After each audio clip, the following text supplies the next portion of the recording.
माँ ने पूछा था, एक स्त्री ने, एक नारी ने, एक जीजी ने पूछा था, गुरुजी मान लो आप कहते हो कि सफेद आंकड़े की जड़ रजस्वला धर्म के 7वें दिन शिवजी पर से उतार कर कमर में बांधना है संतान प्राप्ति के लिए, और कोई कोई नारी ऐसी हो गई जिसका रजस्वला धर्म ही नहीं आता और उसके घर में औलाद नहीं, संतान नहीं, उसके घर में बच्चा नहीं है। अब रजस्वला धर्म नहीं आता तो फिर वो जड़ बांधे तो बांधे कैसे बांधे, क्योंकि 7वें दिन का आप कहते, 7वें दिन का आप वर्णन करते। तो आज इंदौर की माहिल्या जी की, इधर मेरे महाकाल बाबा, इधर मेरे ओंकारेश्वर बाबा, इनका स्मरण कर कर इस पीठ से एक बात कहना चाहेंगे, अगर रजो धर्म भी नहीं आता तो नारी सोमवार का दिन और प्रदोष का दिन एक ऐसा मान ले, और जिस दिन वो सफेद आंकड़े की जड़ बाबा पे से घुमाकर कमर में बांध ले तो भी बाबा संतान का सुख देगा।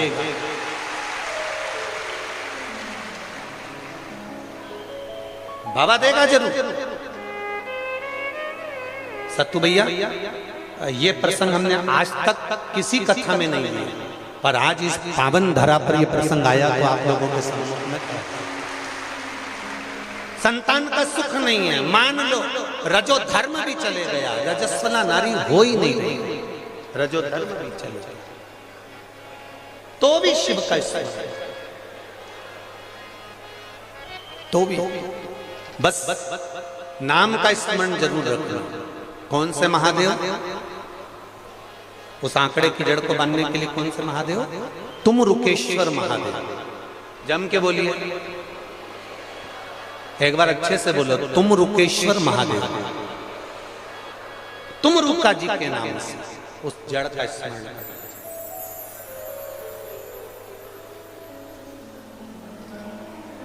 जिन बच्चों की आदत रहती है रात्रि में एकदम चौंक कर उड़ जाना, एकदम रात्रि में चमकेगा बच्चा, उड़ जाएगा। गंदगी भी कर देता है कई बार। या जिन बच्चों को डॉक्टर ने कह दिया कि इसको मिर्गी का दौरा आ रहा है, या इसको थोड़े थोड़े दिन में चक्कर आ जाते हैं, मुंह में झाग आ जाता है, फीट आ जाते हैं, हमें उसके लिए भी कहेंगे तुम रुकेश्वर ना स्मरण। और एक प्रैक्टिकल जरूर करना अपनी जिंदगी में, तुम रुका जी के नाम।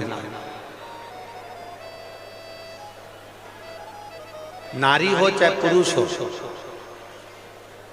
नाभि से ऊपर अगर कहीं पर भी डॉक्टर गांठ बता दिया और उसने कहा इसका ऑपरेशन अभी की अभी करना है, तो डॉक्टर से एक बार जरूर करना, डॉक्टर साहब हमें ऑपरेशन तो आपसे ही कराना है, पर 2 या 3 दिन दे दो।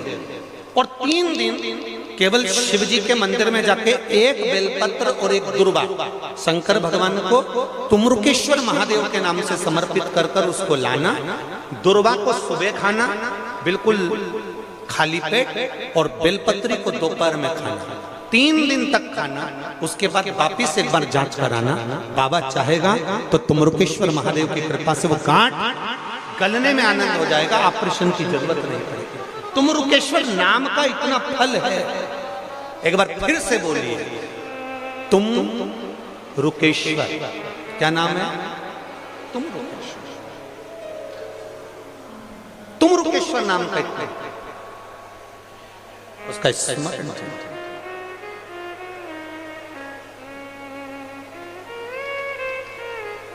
तेरी कृपा बिना ना हिले एक भी अणु, लेते हैं श्वास तेरी कृपा से। बखान क्या करूं मैं राखों के ढेर का, चपटी बबूद में खजाना कुबेर का। नाम स्मरण वापिस एक बार फिर से याद कर लो नाम को, सब जम कर बोलो तुम रुकेश्वर। बेलपत्री के वृक्ष के नीचे शिवालय में या पार्थिव शिवलिंग के निर्माण करते समय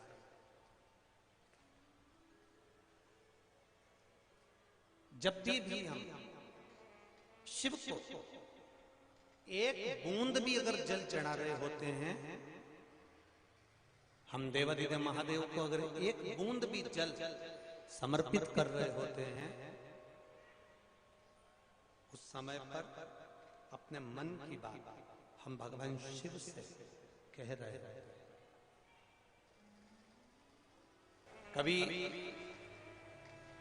आप में से किसी ने विष्णु पुराण पढ़ी है? अगर किसी ने विष्णु पुराण पढ़ी हो या गर्ग संहिता पढ़ी हो, ब्रह्म वैवर्त पुराण पढ़ी हो, नरसिंह पुराण पढ़ी हो या कभी नर्मदा पुराण पढ़ी हो, तो उसमें एक बात आती है, शालिग्राम भगवान को सोने से जड़ दिया जाए, आधा किलो सोने के सिंहासन पर शालिग्राम भगवान को बिठा दिया जाए। कितने किलो सोने पर?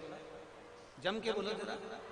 आधा किलो सोने के सिंहासन पर शालिग्राम जी को बिठा दिया जाए, सोने में जड़ दिया जाए, हीरे की माला पहना दी जाए, पन्ना पुखराज रतन पहना दिया जाए और उसको फिर किसी को दान दिया जाए। उतना दान एक बेलपत्री शंकर भगवान को चढ़ाकर किसी को देने से प्राप्त। अगर विष्णु पुराण सुना है तो एक बेलपत्री का पत्ता जीवन में औषधि का काम करता है। पहले के समय में जब लोग शिव महापुराण नहीं जानते थे, बस रमे हुए थे पोथी पुराण के स्मरण में, शंकर जी की कथा का स्मरण नहीं कर पाते थे, शिव जी से लोग बहुत दूर थे। तब मंदिर के अंदर बेलपत्री चढ़ी रहती थी, पड़ी रहती थी, फिर उठाकर उसको निर्माल्य में रख देते थे, निर्माल्य सड़ता रहता था, बेकार हो जाता था। आज इंदौर नगर के, इंदौर ही नहीं पूरे भारत की भूमि पर जितने शंकर के मंदिर हैं, उन शंकर के मंदिर में एक भी बेलपत्र पड़ी हुई नहीं मिलती, सब उठाकर लोग ले जाते हैं। क्यों? उस बेलपत्री के महत्व को लोग जानते हैं।